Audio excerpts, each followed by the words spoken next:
Hello সবাইকে, আজকে আমি মিনি কিচেনে বানাতে যাচ্ছি খুব স্বাস্থ্যকর আর টেস্টি সজনে ডাঁটা।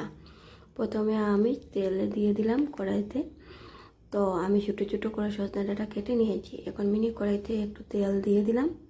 তেল গরম হয়ে গিয়েছে, তাই আমি গোটা জিরা দিয়ে একটু নাড়াচাড়া করে আমি গরম তেলের মধ্যে পেঁয়াজ বাটা, রসুন বাটা আর আদা বাটা দিয়ে আমি একটু নেড়ে নিচ্ছি।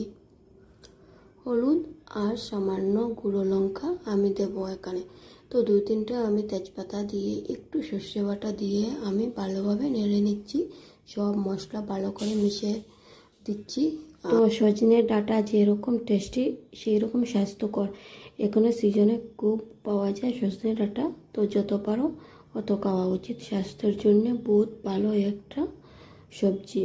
তো সবসময় পাওয়া যায় না, এই সিজনে পাওয়া যায়। তো আমি ছোটো ছোটো আলু কেটে নিয়ে সজনের সঙ্গে মিলে দিলাম, যাতে আলু আর সজনে একসাথে সিদ্ধটা হয়ে যায়।